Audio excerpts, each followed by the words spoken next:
જય શ્રી કૃષ્ણ પ્રિય દર્શક મિત્રો, મારી આ યુટ્યુબ ચેનલ શ્રી હરિભક્તિ રસમાં તમારા બધાનું હાર્દિક સ્વાગત છે.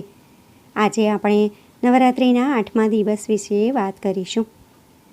માતાજીની આઠમનું ખૂબ જ મહત્ત્વ છે.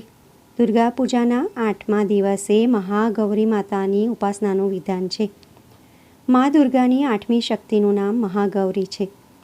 એમની શક્તિ અપાર અને ફળદાયક છે. એમની ઉપાસનાથી ભક્તોના બધા પાપ ધોવાઈ જાય છે. ભવિષ્યમાં પાપ, સંતાપ, દુઃખ તેમની પાસે નથી ફરકતા. મહાગૌરીનો રંગ ગોરો છે. આ રૂપની ઉપમા શંખ, ચંદ અને કુંદના ફૂલ સાથે કરવામાં આવી છે. તેમની આયુ 8 વર્ષની માનવામાં આવે છે. અષ્ટવર્ષા ભવેદ ગૌરી. આમના બધા વસ્ત્ર અને ઘરેણાં સફેદ છે. મહાગૌરીના 4 હાથ છે. તેમનું વાહન વૃષભ છે. પોતાના પાર્વતી રૂપમાં તેમણે ભગવાન શિવને પતિ રૂપમાં પ્રાપ્ત કરવા માટે મોટી કઠોર તપસ્યા કરી હતી. ગોસ્વામી તુલસીદાસજીના અનુસાર પણ તેમણે ભગવાન શિવને પામવા માટે કઠોર સંકલ્પ લીધો હતો. આ કઠોર તપને કારણે તેમનું શરીર એકદમ કાળું પડી ગયું હતું. તેમની આ તપસ્યાથી પ્રસન્ન અને સંતુષ્ટ થઈ ભગવાન શિવજીએ તેમના શરીરને ગંગાજીના પવિત્ર પાણીથી ધોયું. ત્યારે તેઓ વિદ્યુત પ્રભાની જેમ ગોરા થઈ ગયા. ત્યારથી તેમનું નામ મહાગૌરી પડ્યું. મહાગૌરીનું ધ્યાન, સ્મરણ, પૂજા અર્ચના ભક્તોને માટે બધી રૂપે કલ્યાણકારી છે. આપણે હંમેશા તેમનું ધ્યાન ધરવું જોઈએ. તેમની કૃપાથી અપાર સિદ્ધિ પ્રાપ્ત થાય છે. મનને અનંત ભાવથી એકનિષ્ઠ કરી મનુષ્યે હંમેશા તેમના પાદાર ચિહ્નોનું ધ્યાન કરવું જોઈએ. નવરાત્રિના 9 નોરતામાં સૌથી વિશેષ મહત્ત્વ અષ્ટમીનું છે. અષ્ટમીએ મા દુર્ગાના 8મા સ્વરૂપ આદિશક્તિ મહાગૌરીની પૂજા કરવામાં આવે છે. 8મા દિવસની પૂજા દેવીના રૂપને પ્રતિબિંબિત કરે છે. દેવી ભાગવત પુરાણમાં જણાવવામાં આવ્યું છે કે માતાના 9 સ્વરૂપો અને 10 મહાવિદ્યા આદિશક્તિના તમામ અંગો અને સ્વરૂપો છે. પરંતુ મહાગૌરી ભગવાન શિવની અર્ધાંગિની છે. તેમની શક્તિ અવિશ્વસનીય છે અને હંમેશા ફળદાયી છે. માત્ર મહાગૌરીની પૂજા કરવાથી ભક્તોના તમામ પાપો ધોવાઈ જાય છે અને તે વ્યક્તિ પુણ્ય પ્રાપ્તિનો હકદાર બને છે. મોટાભાગના ઘરોમાં નવરાત્રિની અષ્ટમી તિથિએ કન્યા પૂજા કરવામાં આવે છે, જ્યારે કેટલાક લોકો 9મી તિથિ પર કન્યા પૂજા કરે છે. હવે આપણે મહાગૌરીની કથા સાંભળીશું. ત્યારબાદ મહાગૌરીના જે મંત્ર છે, એમની પૂજન વિધિ છે, એ પણ જાણીશું. તો ભક્તો, મારી તમને વિનંતી છે કે તમે વિડીયો અંત સુધી જોતા રહેજો. ફક્ત પૂજા કરીએ અને કથા ના સાંભળીએ તો પૂરું ફળ મળતું નથી. તેથી તમે કથા પણ સાંભળજો અને સાથે પૂજા વિધિ પણ સાંભળજો. હવે આપણે શરૂ કરીએ મહાગૌરીની કથા. શિવપુરાણ અનુસાર મહાગૌરીને 8 વર્ષની ઉંમરે તેમના પાછલા જન્મની ઘટનાઓ વિશે જાણ થઈ ગઈ હતી. તેણે આ ઉંમરથી જ ભગવાન શિવને પોતાના પતિ તરીકે સ્વીકારી લીધા હતા અને શિવને પતિ તરીકે મેળવવા માટે તપસ્યા પણ કરી હતી. એવી પણ માન્યતા છે કે તેમનો વર્ણ સૂર્યપ્રકાશના કારણે ગૌર થઈ ગયો હતો. તેથી માતાને મહાગૌરી તરીકે પણ પૂજવામાં આવે છે. અષ્ટમી તિથિ પર મહાગૌરીની પૂજા કરવાનો નિયમ છે. આ દિવસે દુર્ગા સપ્તશતીના મધ્ય ચરિત્રનો પાઠ કરવો વિશેષ ફળદાયી છે. જે લોકો 9 દિવસ સુધી વ્રત રાખી શકતા નથી, તેઓને પ્રથમ અને 8મા દિવસે ઉપવાસ કરવાથી 9 દિવસનું ફળ મળે છે. દેવી ભાગવત પુરાણ અનુસાર મહાગૌરીનો વર્ણ ગૌર છે અને તેમના વસ્ત્રો અને આભૂષણો પણ સફેદ રંગના છે. માતાનું વાહન વૃષભ એટલે કે બળદ છે, જે ભગવાન શિવનું વાહન પણ છે. માતાનો જમણો હાથ અભય મુદ્રામાં છે અને નીચેના હાથમાં દુર્ગાની શક્તિનું પ્રતીક ત્રિશૂલ છે. મહાગૌરીના ઉપરના હાથમાં શિવનું પ્રતીક ડમરું છે અને ડમરું ધારણ કરવાને કારણે માતાને શિવ તરીકે પણ ઓળખવામાં આવે છે. માતાનો નીચેનો હાથ સિંદૂરમાં છે. માતા શાંત મુદ્રામાં જોવા મળે છે.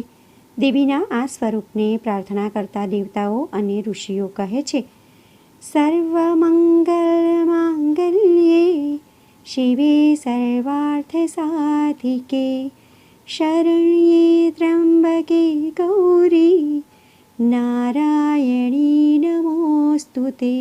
શ્વેતે વૃષે સમરુદ્ધા શ્વેતાંબરધરા શુચિઃ મહાગૌરી શુભમ દદ્યાન મહાદેવ પ્રમોદદા. મા મહાગૌરી ધન અને વૈભવની અધિષ્ઠાત્રી દેવી છે. મહાગૌરી તેમના ભક્તો માટે અન્નપૂર્ણાનું સ્વરૂપ છે. તે સંપત્તિ, સમૃદ્ધિ, સુખ અને શાંતિની પ્રમુખ દેવી છે. લૌકિક સ્વરૂપમાં તેમનું રૂપ અત્યંત તેજસ્વી કોમળ છે. દેવી મહાગૌરી ગાયન અને સંગીતના શોખીન છે અને તે સફેદ વૃષભ એટલે કે બળદ ઉપર સવાર છે. આ દિવસે કન્યાની પૂજા કરવાનું વિધાન છે. કેટલાક લોકો નવમીના દિવસે પણ કન્યાની પૂજા કરે છે, પરંતુ અષ્ટમીના દિવસે કન્યાની પૂજા કરવી શ્રેષ્ઠ છે.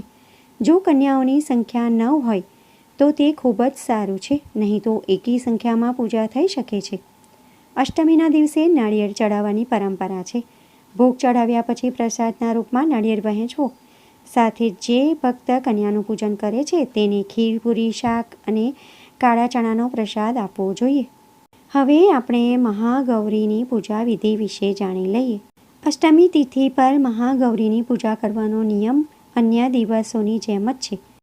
એટલે કે નવરાત્રિના 7 દિવસોમાં તમે જે રીતે માતાજીની પૂજા કરી હોય તેવી જ રીતે અષ્ટમીની તિથિ પર પણ શાસ્ત્રીય વિધિથી પૂજા કરવામાં આવે છે.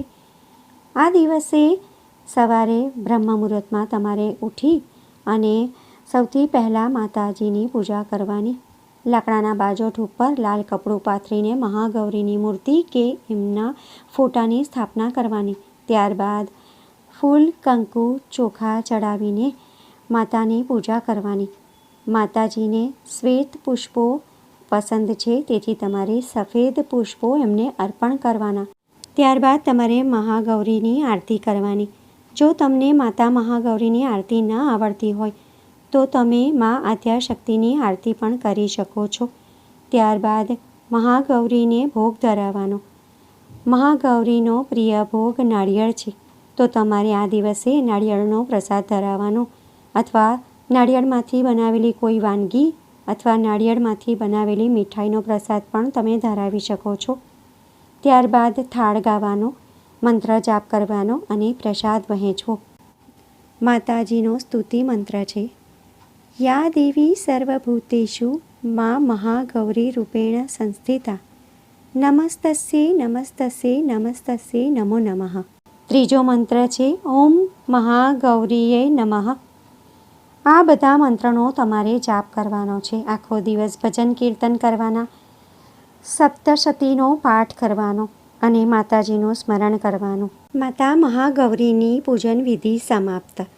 બોલો શ્રી મહાગૌરી માતની જય, દુર્ગા માતની જય. તો ભક્તો, આજના વિડીયોમાં આપણે દેવી મહાગૌરીની કથા સાંભળી. મહાગૌરીનું પ્રાગટ્ય કઈ રીતે થયું, એમને મહાગૌરી કેમ કહેવામાં આવે છે તે પણ જાણ્યું. માતા મહાગૌરીની પૂજા વિધિ શું છે તે જાણી, એમનો પ્રિય ભોગ શું છે તે પણ જાણ્યો અને તેમના મંત્ર શું છે તે પણ જાણ્યા. આશા કરું છું કે આજનો વિડીયો તમને પસંદ પડ્યો હશે.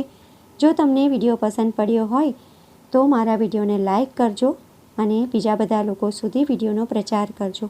કમેન્ટમાં જય મહાગૌરીમાં, જય દુર્ગામાં, જય અંબેમાં જરૂરથી લખજો. ચેનલ પર નવા હો તો શ્રી હરિભક્તિ રસને સબસ્ક્રાઈબ કરી લેજો. ફરી મળીશું નવા વિડીયો સાથે. ત્યાં સુધી બધા ભક્તોને મારા જય શ્રી કૃષ્ણ. જય અંબેમાં, જય ગૌરીમાં. વિડીયો જોવા માટે ધન્યવાદ.